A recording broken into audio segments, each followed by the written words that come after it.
I'll just wait until you go live and then I shall go off.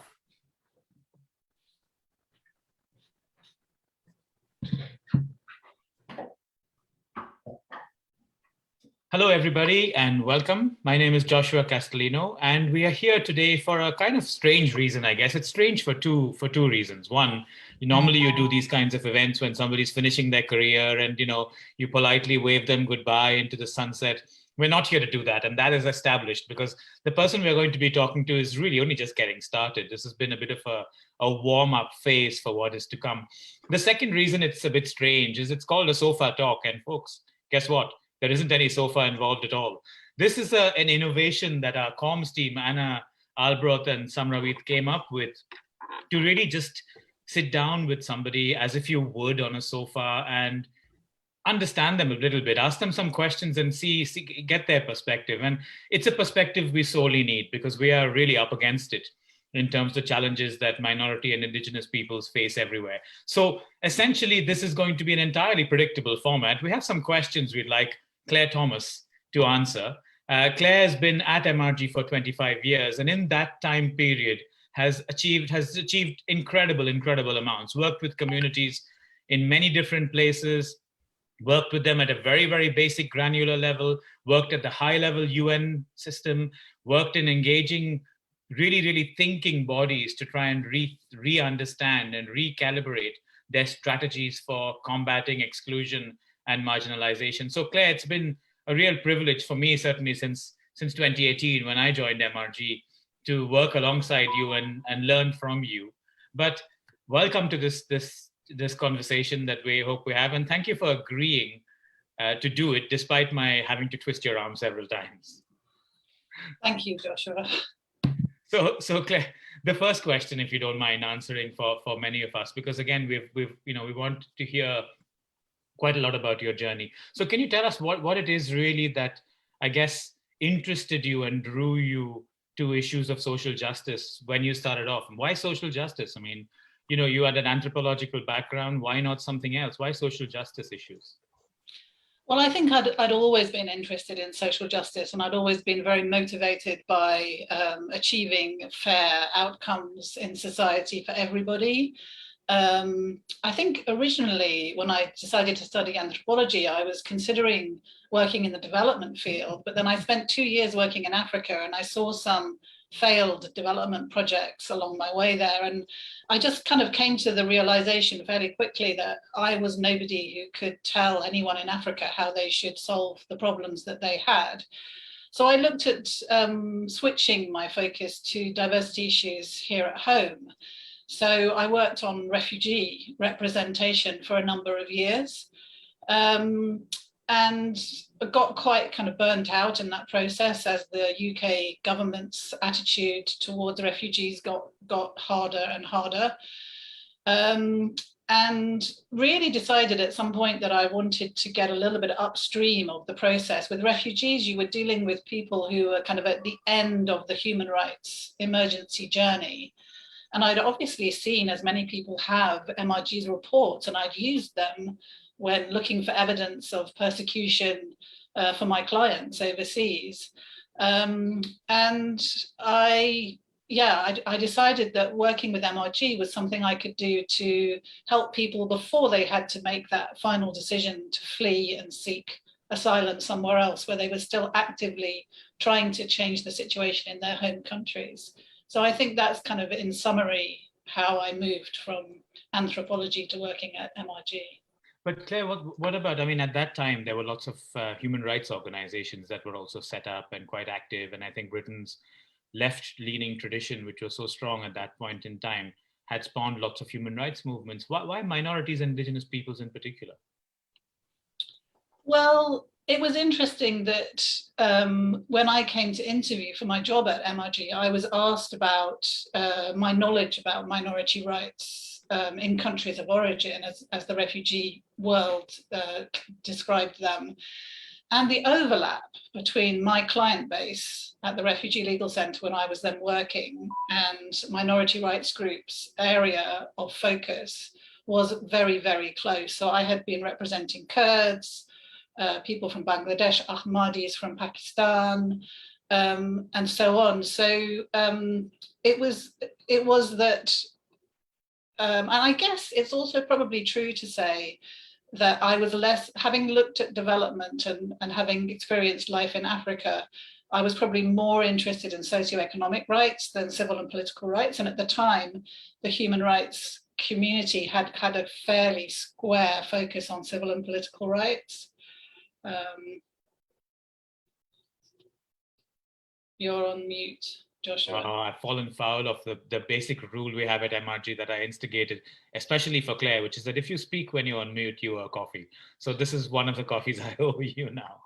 But Claire, I mean, for people who are starting up now in the context of the challenge that we face, we need more youth, we need more activists from all kinds of backgrounds, we need people with lived experience, but we also need qualified people.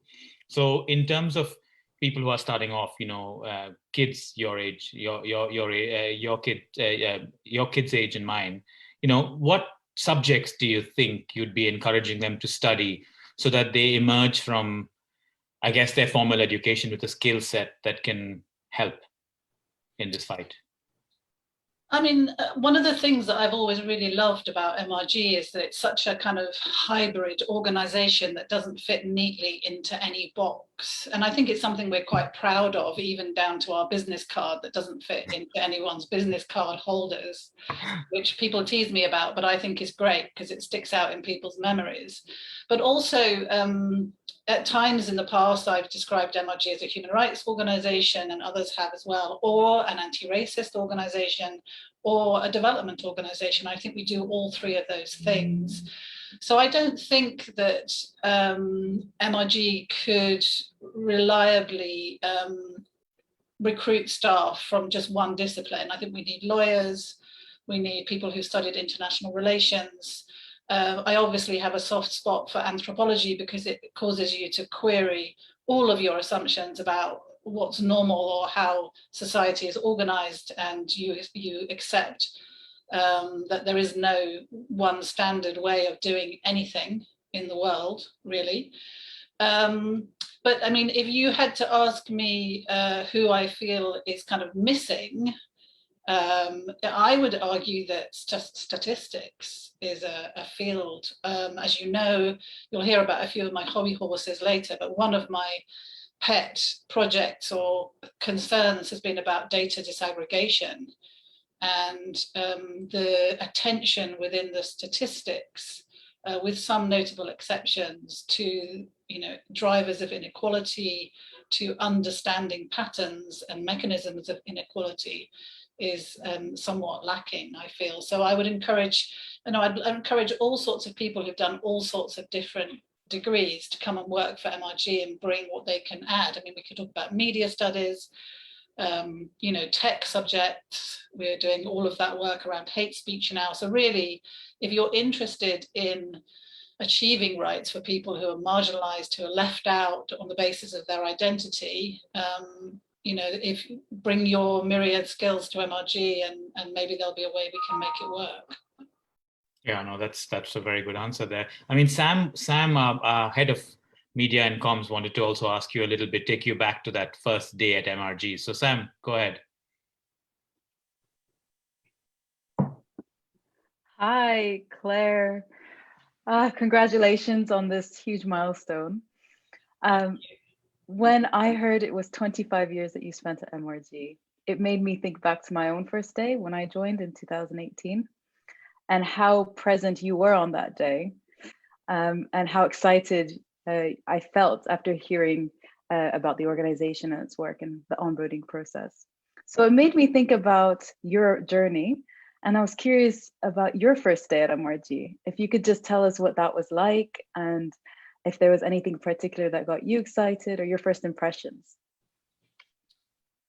To be absolutely bluntly honest with you, I don't remember my first MRG. It's such a long time ago. I remember some things that happened in the first weeks, and maybe I'll share a few of those with you because it will give you a picture, somewhat embarrassingly, of just how long ago it is and how much has changed in the world. So when I was working at the Refugee Legal Centre, we were still heavily reliant on faxes. So the courts weren't accepting emails and we as a submission. So for quite a long time after that, I believe as well. So I had quite limited professional experience of using email. And in my first weeks, and obviously I was recruited to be deputy director, which was a step up from me. I'd been a team leader, but I hadn't been deputy director. And I was quite nervous. And I was asked to write a message to the management team, and somehow I wrote it to my boss saying, is this the kind of thing you had in mind, but managed to copy the whole management team in, thereby sharing my level of nervousness with this whole team that I was newly recruited to manage. So it went on from there, but I did improve on the technical side to some extent. I've tried to keep pace with the technology, and I can be quite confident on email nowadays. So, but yeah, it was a long time ago. And what was the size of the organization then, when you say the whole management team and the staff you're working with? I think the management team was 3 or 4 and the organization was quite a lot smaller. We were in the Brixton office at that time, so a different setting as well. And, you know, we had a large publications team because the reports, and we had a programs team and an advocacy team, but very little comms at that time, some marketing and media for our subscriptions packages, but it was quite no legal team, certainly no cultural team. So it was very, very limited overseas offices or work overseas. I mean, people based overseas. It was largely a London operation, and that's really, really shifted in the time since. Colleagues, in case you were wondering, I mean, the reason we can't disclose Claire's age is because MRG probably fell foul of the child labor laws at the time that she was recruited. But just from that time period, the person who recruited her has sent a message and he can't join us. So I want to just read that out if you don't mind. This is from Alan Phillips, who was the first executive director. He says, congratulations on surviving and indeed thriving at MRG over the past 25 years. As you may know, I have already taken credit for your successes by reminding people that I recruited you in 1996. I did not say what the organization was like, but let's just say it was a lot better organized and managed by the time I left in 2001. I enjoyed the time that we worked together and also valued your support when I became involved in consultancy work on minority rights and cooperation between communities in the post-conflict Western Balkans. I'm sorry that I will be traveling on Wednesday and will not be able to join you. This is Thursday, actually. Metaphorically and socially distanced on the 50-year-old MRGI so far. Was it donated by Lord Astor or perhaps his club? We forgot to mention this in the 50th anniversary publication that I very much enjoyed contributing to while reviewing the fascinating articles, remembering many of the excellent things that MRG has achieved over the past 50 years. All the achievements in the last 25 years would have been due in some part to your sensitive and thoughtful management and enduring commitment to the values of MRG. I commend this publication to everyone to see what an impact MRG has had on people's lives locally and internationally. I hope you have a joyful day with friends and colleagues, and your coffee cup is not only full of fair trade and ethically sourced delicious coffee, but overflowing with the compliments and tributes that you deserve. Congratulations, Claire. I hope we can meet up soon and celebrate over something stronger than coffee. Do you remember that interview, Claire? I do remember the interview, yes. Can you tell us something about it? It was one of those awkward situations when there was an internal candidate for the role and I was applying as an external candidate. And in fact, I had been part of a process within Refugee Legal Centre whereby we'd been restructuring, and I'd been supporting a process that would have led to my own post being made redundant, and did in fact lead to the posts, a set of posts, including mine, being made redundant. So I decided, I saw this job and I thought, well, I need to get some interview practice. I'm going to be, or application writing practice. I'm going to be looking for a job shortly. I've always liked MRG. I really respect their reports. I don't suppose I've got a chance, but why don't I just have a shot? And lo and behold, not only was I shortlisted and interviewed, but I was offered the role. Talking of Alan, I remember a moment in the interview when I was asked what I did to relax and deal with stress, and I mentioned that I had an allotment, and kind of pretty much everyone around the table laughed, because Alan was known as a keen allotment holder himself. And I don't think it was necessarily that got me the job, but it might well have helped. Brilliant. Claire, there's a guest here who wants to join us and wants to say a few words. So can I call on our guest number 1, please?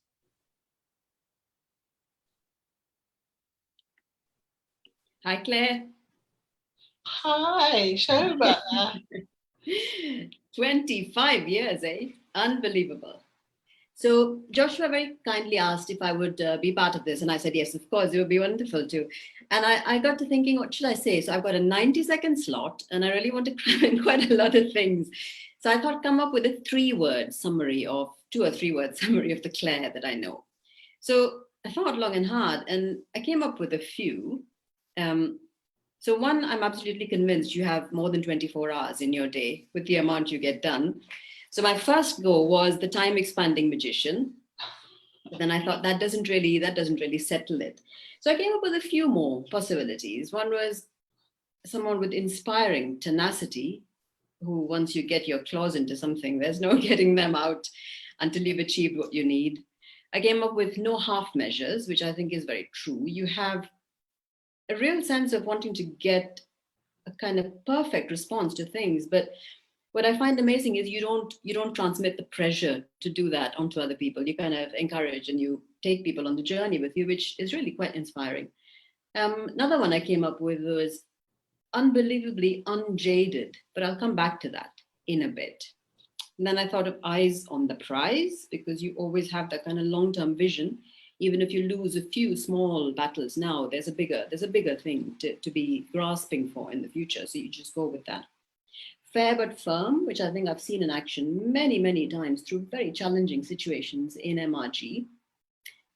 Creative and innovative. You got such interesting programs started at MRG to do with culture, for instance, at street theatre and performance. And I thought it's really inspiring to see how innovative and creative things can be integrated into something that can be quite kind of just about dogged persuasion, but it made it fun. And then there's this fundamental belief in change that you have, which I don't know where that comes from, and I don't know why it doesn't dim, but it doesn't. So it's really amazing to see. So colleagues will see what I've done here. I gave myself the task of 1, 2 or 3 word phrase, but I actually managed to sneak everything in because they're all true of you, Claire. And I think for all of those reasons, it's been very, very inspiring to work with you. And going back in time, I remember my first encounter with you. This was, I guess, in 2010. And it was before I'd met you. I'd seen the job in The Economist, I think, for Director of Programs. And I thought, I might apply for this one. It sounds really interesting. And I was in Geneva at that time. So being in Geneva, I was very much kind of in the UN culture where you're interested in a job, you make a couple of calls, you find people on the inside, you speak to them, you try and build a relationship ahead of the application. Basically, you kind of get your foot in the door. It's a little bit sneaky, but that was the culture. So I did that. I wrote to MRG and I said, can I speak with someone about this role? Because I'm interested and I'm thinking of applying. And I got a very prompt reply back. I didn't know who it was from. I think it was just, it was an info at MRG or something. But I think I later realized that it must have been you, because it said, absolutely no way. If you're applying, you apply. There's no kind of advance notice. You don't speak to us beforehand, because basically what that does is it potentially unlevels the field, and that's not fair.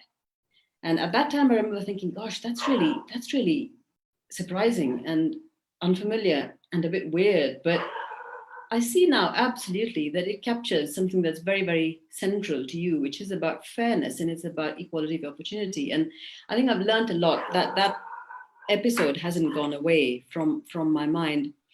And it kind of sums up a lot about your character.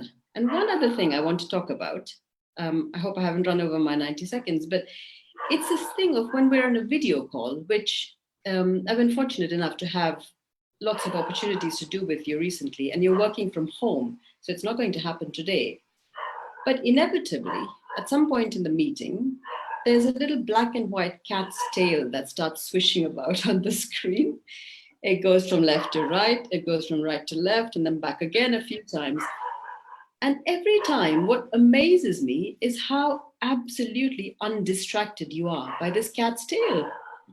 And it says something for me about just that eyes on the prize nature of your character, that we might be speaking about leave no one behind or really technical things about data disaggregation or human resources and building in left behind populations into programming teams.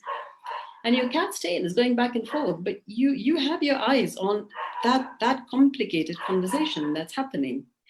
And I'm sorry if I've embarrassed you, Claire, with all of these compliments, but they're all absolutely heartfelt. And it really has been amazing to work with you. And if I can just end with one question about that eyes on the prize thing I mentioned earlier, and the unbending kind of unjadedness. How do you do it? How do you keep yourself from being infected by that cynicism, that creeping cynicism that so often gets to people working in human rights, because it's such an unbelievably difficult and kind of long-term activity where change is slow and hard to come by and dangerous quite often as well. How do you not give in to that? How do you stop from moving into the that'll do or let's tone down our expectations mindset?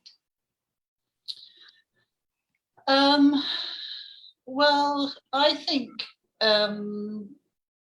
it's difficult, but if you think about, I think I'm always motivated by the people I speak to and the people I'm talking to around the world, the partners we're working with who are taking serious risks to try to achieve things. And the current state, the status quo that they're living with leaves them with so little that those risks seem worth it to them to try to get some opportunity, some chance at equality. In some cases, food for their children, so then they don't go to bed hungry. So any kind of efforts or sacrifices I make are completely dwarfed by those efforts and sacrifices and risks that those people take. So, I mean, I think probably if I couldn't connect with partners, if I was in a job that didn't allow me to speak with partners, I would find it increasingly difficult. But I think because I do, that really helps me. Yeah. Shobha, thanks for that. But you know what, Claire? Go on, Shobha, please. I just wondered if Claire still has her allotment from 25 years ago. I stopped, but I restarted. But this question that Shobha just put to you, there's a huge fan club, Claire, out there, and there are messages coming in on Facebook that I hope we'll find a way to reflect on. But among some of the messages is somebody who's there as Twiga Rita, who turns out to be none other than the absolutely incredible human rights activist and former special rapporteur on minorities, Rita and Itzhak. So Rita is there and she's asking you, Claire, what keeps you going, a bit in the same vein that Shobha did. But she wants to know also, what are your sources of inspiration? And as somebody who's inspired generations really who followed Rita's work, I think it would be really interesting to hear she wants to hear about your sources of inspiration. Yeah, I mean, that's a bit of a leading question, Rita, because you would be included amongst them together with others of your ilk. But yeah, I mean, I think as well as partners, we've worked, people have worked across the years. I've had such good colleagues, such amazing colleagues that I've worked with, all incredibly dedicated. And then other activists who all have kind of minorities or equalities or human rights at heart. So I think that really helps as well. I think the other thing in terms of the ways in which I keep going is that I've been lucky enough to do lots and lots and lots of different things, as Shobha was saying. So to work in different parts of the world, but also to work on data or work on street theatre or work on kind of very, very different activities And so there's always something new, always something challenging. There's always new ground to break, I think. So if you were to think about these, Claire, because you've the range that you've had, I think, and those of you who don't perhaps know of the full range, I'd encourage you to read the tribute that's on MRG's website to Claire Thomas. But Claire, which kind of projects would you say you're most proud of? Give us some insight into the kinds of projects maybe that you've developed, the one that stands out in your memory. And I suspect there won't just be one, but please do tell us a little bit more about that. Yeah, no, there are many. There's many projects that I've really appreciated being given the opportunity to work on. That's for definite. I think I'd probably divide them into a few groups. So I think working with grassroots activists, building capacity. So some of the Island Aid work. So I was able to meet Epiphany Kanziza when I went to Rwanda many years ago, and she accompanied me to some meetings with the Ministry of Local Government, and she was kind of really at the beginning of her career. And as we know, last year she was appointed to Rwanda's Senate. So I think I'm really proud of those instances where MRG has been able to accompany activists from the minority communities to get their foot on all you need to do really is to get them to get their feet on the bottom rung of the ladder, and then they will climb, because they're brilliant. But until they can get their feet on the bottom rung of the ladder, and I mean, that was clearly the case in Rwanda. I turned up in Rwanda for some reason because I'm in London. You know, CEDA would meet me, DFID would meet me, UNFPA would meet me, and Epiphany and some other local Rwandans came with me. But she would not have got that meeting at that time without me being there to open the door for her, which is tragic, but it's true. And I'm really pleased that I was able to do that on a few occasions for a few people. I was reminded recently as well that in some instances where the contexts are too dangerous for our partners to publish things in their own name, MRG sometimes publishes things anonymously to kind of protect our partners and our activists, but get the information out there. And I think that's another piece of our work, which I feel is increasingly and incredibly important, that we retain the ability to do that. And I think I would have to mention Street Theatre, the Street Theatre project. It was the largest single grant project I ever designed and won, still to date, I think.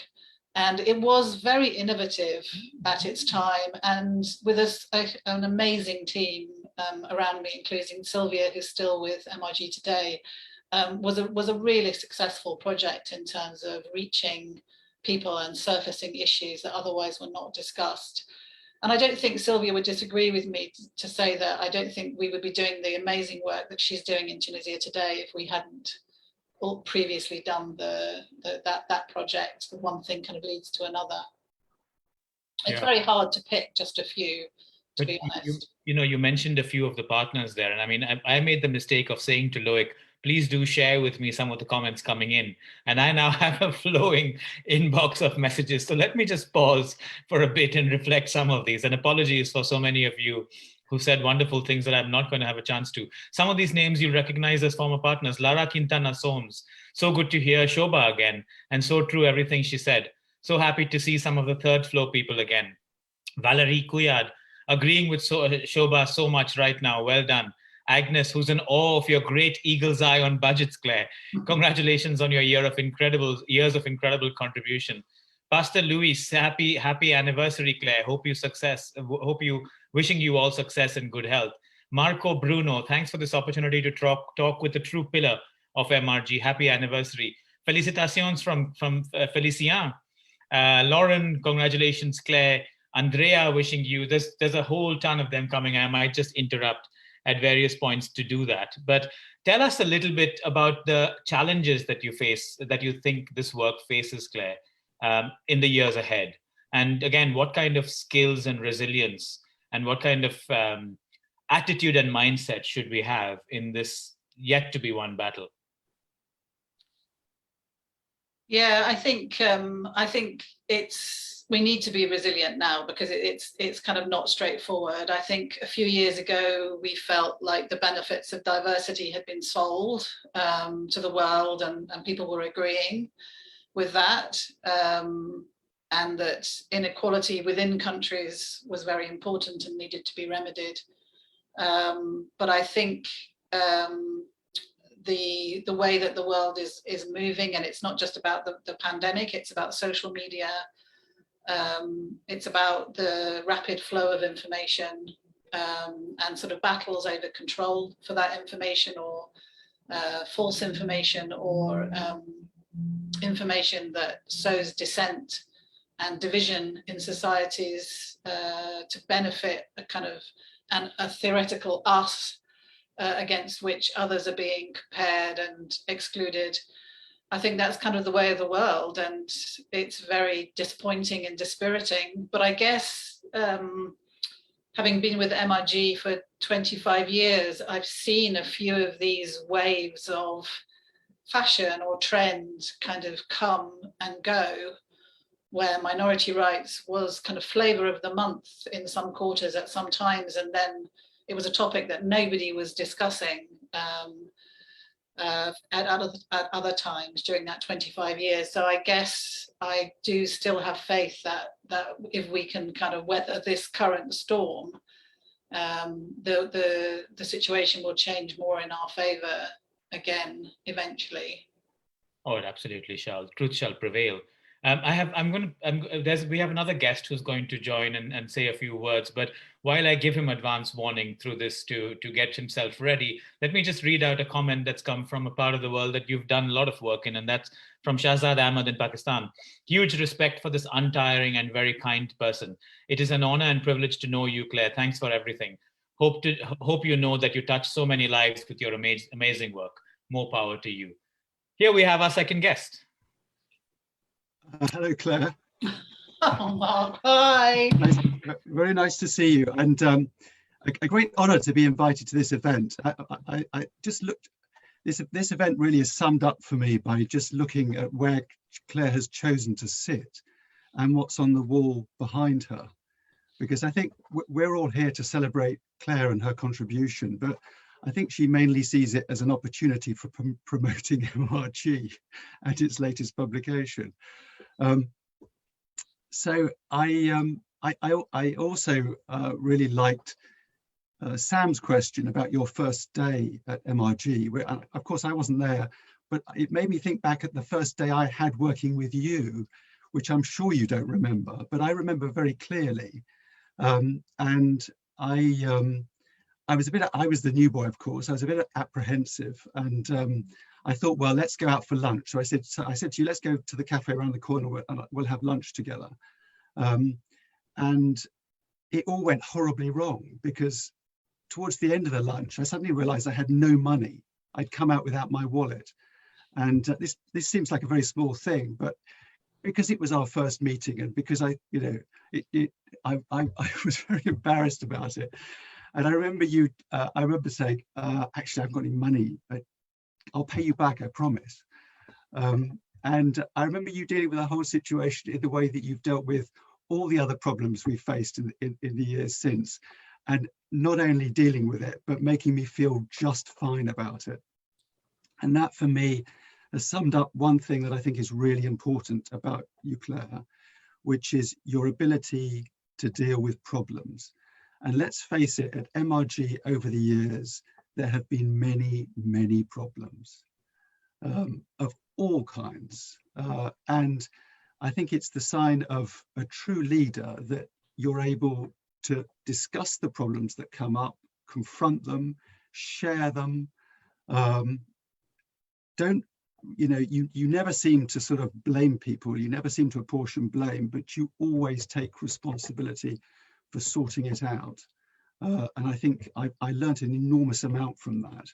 And time and again, you didn't just save me at that lunch, you've saved, I think, MRG from many, many worse situations. And that is an unsung thing. It's something that, sorting out the problems is often not appreciated, but it's been a huge, huge base and strength for MRG over the years.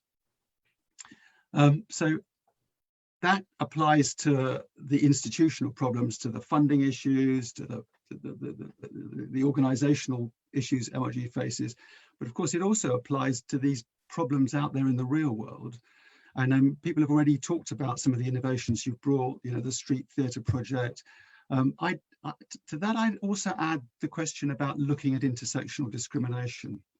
I mean, I think, you know, once again, if it was an easy issue, people would have solved it up to now. It's not. It's a genuinely difficult problem, a structural problem. And I think you've really led the way at MRG in finding ways to dealing with it. And that's both inside the organization. So not making people feel bad, but making them all feel they have to contribute. And at the same time, making sure that in so many different ways, it's been a part of MRG's programs, that sometimes it's been the lead in MRG programs, looking across lots of different faces of multiple discrimination, of intersectionality. And I think that's, you know, that's part of your, I know it's too early to talk about legacies, but it's part of your legacy at MRG that is such a sort of feature. It has become a feature of MRG's work. As for my question, the question I really wanted to ask you was the question that you always used to torture job candidates with, which is to describe a really big problem that you've had at work and how you dealt with it. Oh, but I think we'll let you off that one. I think we'll let you off that one because all I've said about your problem-solving skills up to now, I think you'd have too many good examples. The question I wanted to ask you was actually stems out from something you said 20 minutes ago. I was slightly surprised to hear you say that at the Refugee Legal Centre that you had experienced burnout. And I think that the reason I was a bit surprised by that is because despite you know, the length of your service at MRG and despite all the problems that MRG has dealt with and that you have helped MRG deal with over the years, burnout is actually not something I associate you with. I kind of associate you with the opposite, with this sort of this ability to rejuvenate, this ability to look at things afresh, this ability to you know, to switch perspectives so that you can come to something with enthusiasm again.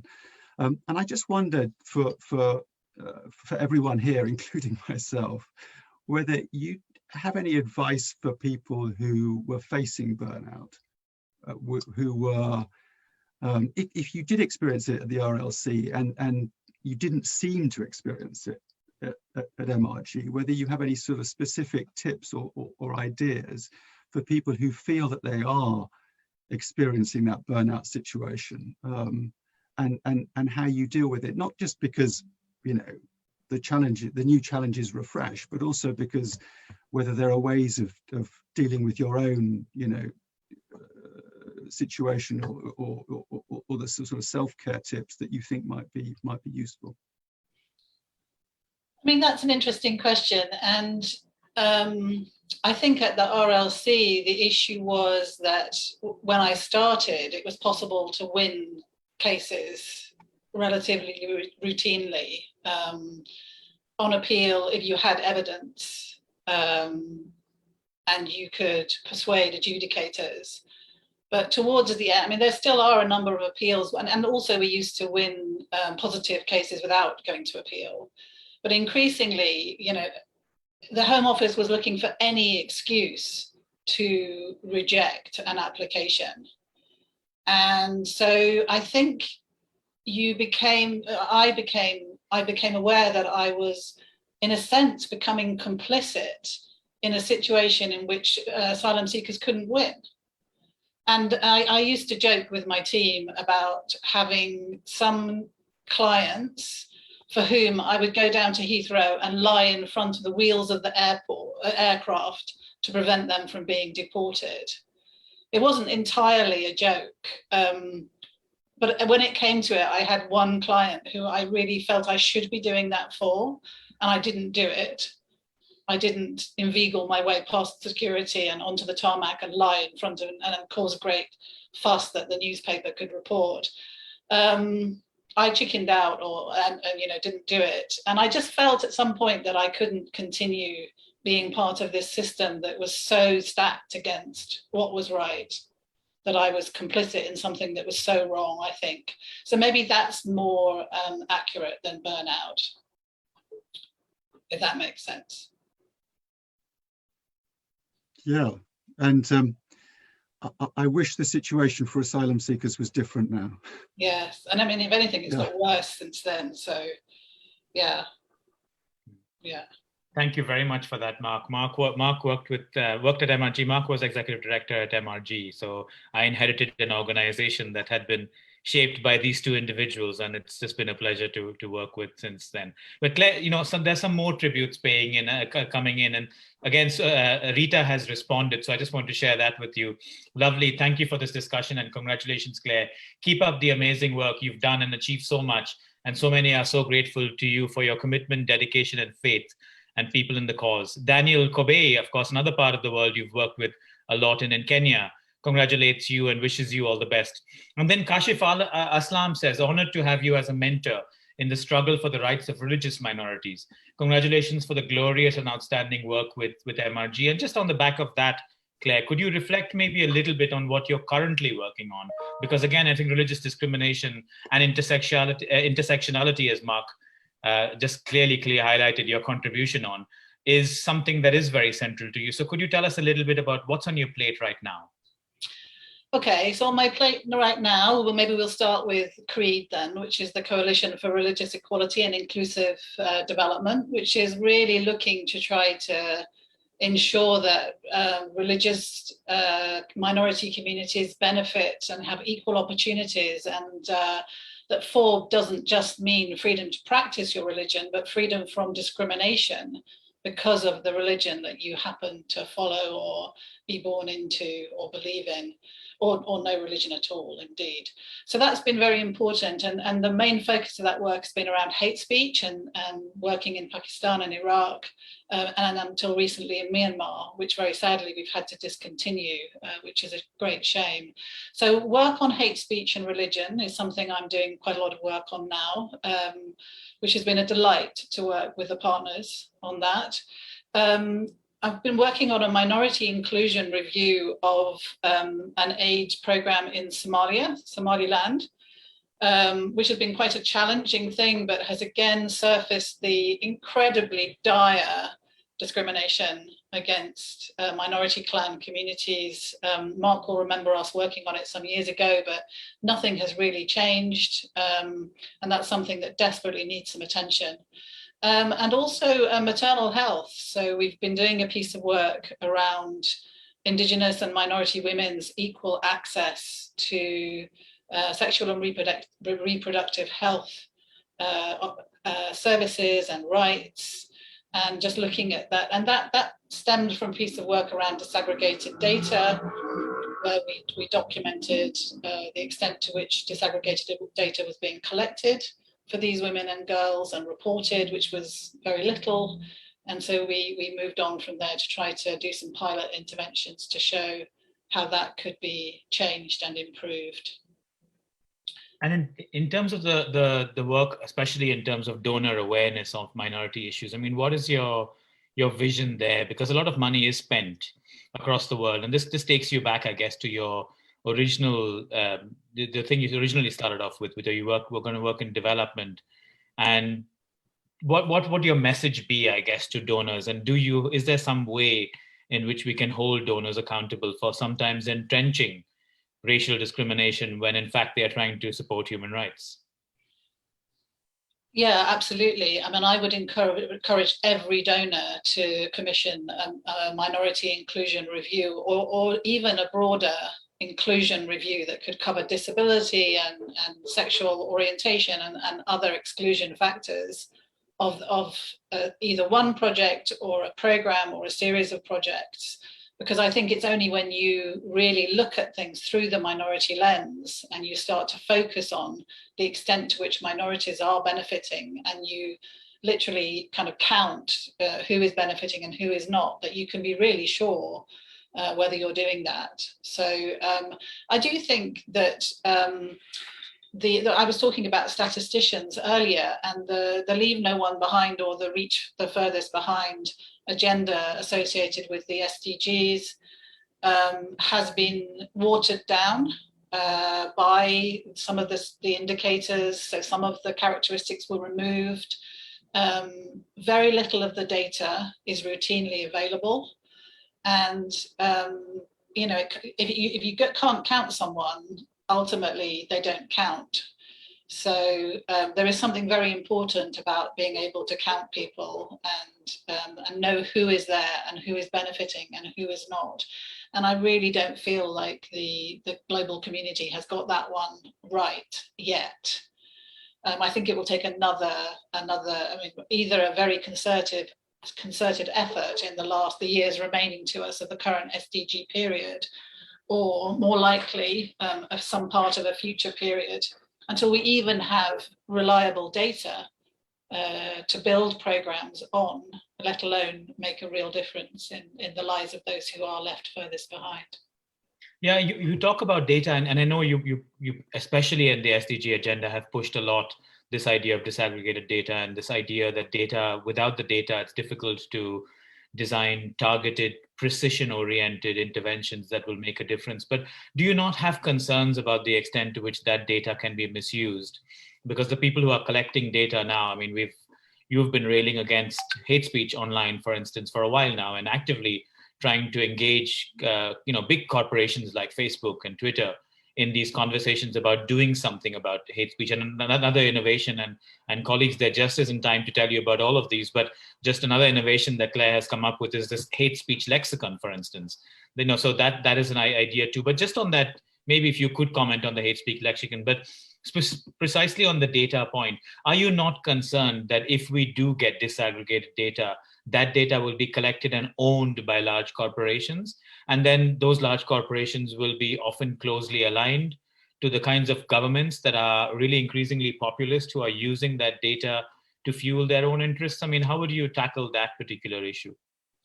Yeah, I'm not saying that data is the solution everywhere. And in contexts where there's a high likelihood that data would be misused by the state. I mean, generally, this data is collected by the state and not by the corporations. But where it's very likely that it will be misused and could result in targeting against minority communities, it isn't the solution. But I'm a great one for adjusting your approach and not having a kind of one size fits all.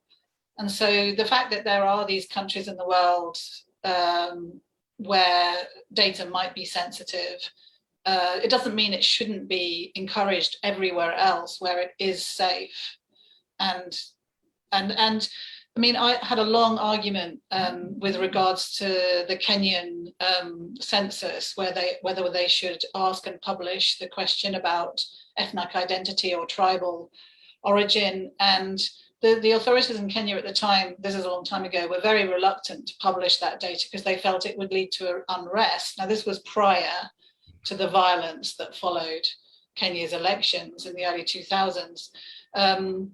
But we argued that suppressing all that data just meant that rumors could circulate and that the state had no way to countermand or put out factual, reliable information if a political party or an entity sought to use rumors or exaggerations of the situation. Whereas if you have reliable collected data, everybody knows and can agree what the situation is, and you can build in remedies to build more equal and fairer societies from that. And without it, it's very difficult to move forward. Many people talk about data like religion being very sensitive, but it's still the case that in large parts of the world, your religion is stated on your ID card.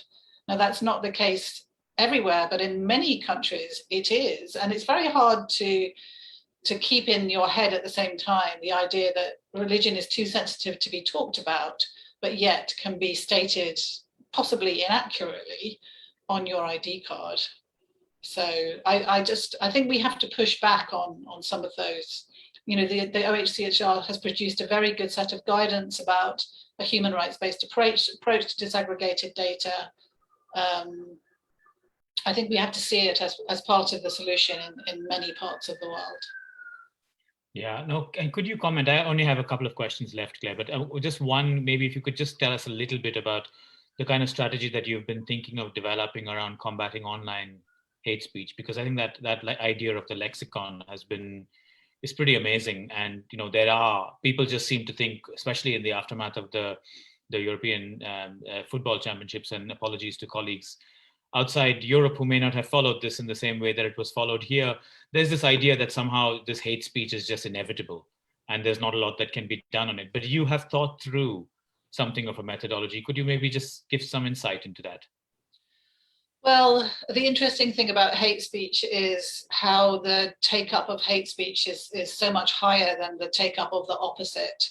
So what the challenge we face really is to design positive messages that have the potential to go viral in exactly the way that the hate speech does.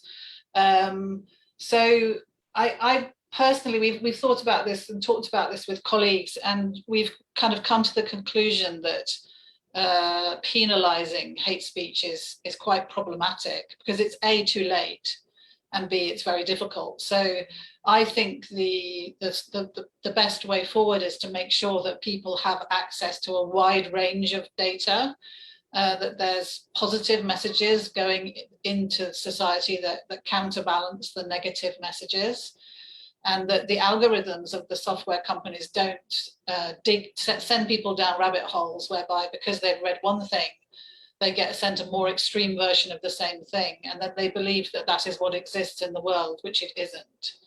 So there is a piece of work for the social media companies to do here. It's also true that when hate speech is extreme, they do need to remove it. And they all claim to be doing that, and they post results about the percentages of their hate speech or content breaching, policy breaching content that is removed, but they never tell you how long it took them to take it down. So those figures should be treated with huge amounts of caution, because if a thing is taken down 2 weeks after it was put up, it's history anyway. The social media world has moved on 10 days ago. The damage is done in the first 4 hours, 48 hours, not 2 weeks later. It's pointless removing it then. I mean, they might as well remove it then, but that hasn't done the trick in terms of countering hate speech on social media. So they really need to pay attention to how long it takes them. But they're very nervous about publishing. I've had some conversations with them about it, and they're very nervous about publishing that data, because I don't think it will look so good. No, it won't. Yeah. Based on again, Claire, there's so many tributes pouring in, it's impossible. But Mohammed Ismail from Somalia thanks you, and Somaliland thanks you for the work that you've been doing on behalf of the communities there. A great question from Ifra, who basically says it's a lovely, well-deserved tribute, and you are an inspiration for all of us. And she says, what would you say is the biggest difference you feel between MRG 25 years ago and MRG now? Oh gosh, Ifra, that's a really hard one. Well, we're bigger, better, more experienced, more professional. We've made more mistakes, we've learned from them. We've got an amazing legal track record and legal team, and we've done some cultural work, which we hadn't done at all then. And we've got a global footprint, which at the time, I think we were pretty much completely in London, with maybe one or two. Maybe we had somebody in Budapest at the time, but nobody beyond that, I think. So a lot, but... then in terms of the next 25 years, my last question then, if somebody walked into through that door on the third floor there, knocked on your door right now and said, Claire, here's $1 million, what would you do with it? Well, I mean, if it's, you know me, I'm a fundraiser. So my first question is, who's giving it to us? And is there $1 million in 3 years' time or 5 years' time if we spend this right? But let's assume it's a legacy. So there's no way in which it's good to spend it in a way to get some more. I think there are some like internal things that we should do. I think we should redesign our website to make it easier for people to find stuff on it. I think we should invest in our contact relationship management systems, things like that. But I think the majority of it, I would have to see if we can embark on some really new and inspiring way forward in the world. We'd obviously have to talk to a lot of people about that. For years, I always wanted to bring our partners together in a convening to share their knowledge and build relationships and build a common movement. With COVID and with us all working virtually, maybe we wouldn't have to invest the money in that anymore. Other things that I would really like to see happening are, and I'm glad Mark's been on the call or is on the call, because I'm really keen to see kind of self-reporting of discrimination happening. I'm keen to see a systems, kind of global systems in place whereby people can routinely report that they've experienced discrimination, and we can aggregate that data and really reflect under goal 16 of the SDG around the levels of discrimination that people are experiencing. And I think people at the moment don't necessarily have a place to go with the discrimination, and we spend a lot of time kind of trying to hunt it out or find ways to contact people who are just absorbing it and accepting it, and they treat it as normal life. It's what they're used to, and they never think about challenging it or feeding back to people and asking for things to be more equal or fairer or for things to change. And yeah, maybe if I could put 900,000 of it into making some kind of global, pilot maybe in a few countries, some kind of system whereby people automatically start to report discrimination instances. So when the student is told she'll get a higher grade if she converts from Christianity to Islam, or when, you know, the community member is told to go to the back of the queue in the health clinic or the pharmacy, or everything, you know, when a child is bullied at school because of their background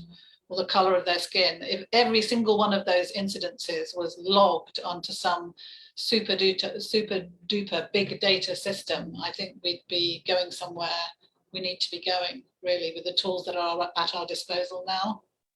So, you know, colleagues, then if you have $1 million to spare or $1 million that you can find, how you can invest it. I think, you know, Claire, just to say from me, it is an absolute pleasure and privilege to work with you. I think so many of the comments have been reflected, but I have not come across a kind of wiser, more entrenched, somebody who's more entrenched in winning this fight. And it's such a joy to work with you. And I really, it's an honor. We thought about what kind of gift we should get you. And we actually decided that we were going to get you involved in your own gift. So we basically have an idea to get you a sum of money so that you can commission an indigenous artist to do some kind of art that you would like. And I think we looked around and we thought about all the artists, and we thought, which is the person in the organization who knows this best? Well, it's Claire. And like so many things in the organization, if you want something, if you want an answer, you want an insight, you want a program, you want to raise the funds, you've got to go to Claire. And that's in that spirit, we want to do exactly that. Thank you very much for agreeing. But one last word, if I may, to another incredible, fierce advocate, and again, a wonderful woman leader who's our chair, Meena Verma. Over to you, Meena. Thank you very much, Joshua. That has been incredible, Claire. I mean, you know, there's not much more I thought I could learn about you, but everything that you said was a new learning for me. So I'm delighted. And I hope you're pleased that I also have the PR on show here. So yes, everything is about MRG today. And I may be the current chair, but as you know, I come from a very long line of incredibly talented and committed experts who have all been honoured to lead the MRG Council. You know, Gay, Mukesh, the wonderful and much missed Kevin. And I'll never forget Mark's story about Maya Dariwala and taking her for an introductory breakfast, I think, in London, where he thought she might have tea and toast. She insisted on going native and having the full cooked English breakfast. Now, I've never asked you to treat me to one of those just yet, but I probably will at some point. But for all of us, Claire, with some help and possibly some hindrance from both Mark and Joshua, you've really been the backbone of MRG. So I want to know, my first question now, and I will be brief, what would you think makes a good board member to support you as the leadership team? And you can be as rude as you like. I think MRG's been blessed with our board members. They have normally just the right amount of attention to detail, but still focus on the strategy. I mean, what you don't want in a board member is this kind of micromanagement. And you hear about organizations that have, you know, board meetings every 2 months, and they spend more time preparing the papers for the board meetings than they do actually doing the work. So, I mean, I think, you know, vision, and, you know, just having feet on the ground. So we've seen a number of organizations kind of fail during my time at MRG because board members didn't understand that if unrestricted income was lost, that the organization wouldn't make ends meet. But I think we've always had such a good combination of people with vision, with, you know, a really good understanding of the context globally, as well as kind of real understanding of those nuts and bolts about what you need to keep an organization functioning. Good. Well, I hope you have a good set of council members right now. But I'm also really proud to have been a small part of your journey, and really proud to also have been with you to recruit such amazing people as Shobha, for example. And I think, you know, as part of that, and I think that's when Mark first pulled me in to join the MRG family, was part of that recruitment. And as you know, when Mark left, at his leaving do, my goal was to make him blush. Now, I'm not sure how much I managed that. He shuffled a little bit. So apart from having to do this sofa talk, what makes you blush? Oh, this definitely. Oh, I don't know, not that much. I was thinking earlier that I used to say something to many people who started work at MRG, which is that we should expect to make mistakes. And I was once told by a donor, it's very refreshing because MRG admits that not everything's perfect. And I said, well, of course, everything isn't perfect. And they said, yes, but lots of organizations like to pretend everything is perfect. And I say to the staff, if we're not making mistakes, we're not innovating and we're not taking risks. So we should expect to make mistakes. Making mistakes is not an issue. The issue is that we learn from them and we only make any one mistake once. So we have to share the learning across the team. So, I mean, yeah, we've all had our embarrassing moments. But overall, if I kind of live by that, so as long as I don't make the same mistake twice, I can live with myself at the end of the day. Well, I'm going to aim to make you blush at the next face-to-face council meeting in some way or another. I think it's been, you know, an amazing hour or so with you, Claire, and been really, really inspirational. And I am going to wrap up in just a second, but before I do, my instructions from Loic is that I please invite the audience to read the MRG annual report online. He's going to share a link and a snapshot of the cover in the Facebook live stream. So please, please, please, everybody have a look at that. As I said, you know, Claire will only have agreed to this as a PR exercise for MRG. So as the chair, I will do her bidding on that. And this is a PR exercise for MRG. And I want to make sure that you all look at the right reports in the annual report. But I think, I mean, just to kind of bring this to a sad close, but some of the words that I heard today about Claire: inspirational, aspirational, firm, fair, time magician, eyes on the prize, equality, resilient, faith, untiring, kind, amazing, a true leader, a problem solver, and an unsung hero. Claire, I think I heard this phrase quite recently, and I think it really sums you up, especially after what you've just said. And the phrase refers to something called creative dialectic. And it says, I have an idea, you have an idea, together we make a great idea. And to me, folks, That is Claire. It really is Claire Thomas. And thank you, Claire, for being part of my life, my journey, my learning, and also for giving me and you, Mark, as well, the opportunity to be part of this great MRG family. Claire, round of applause for you.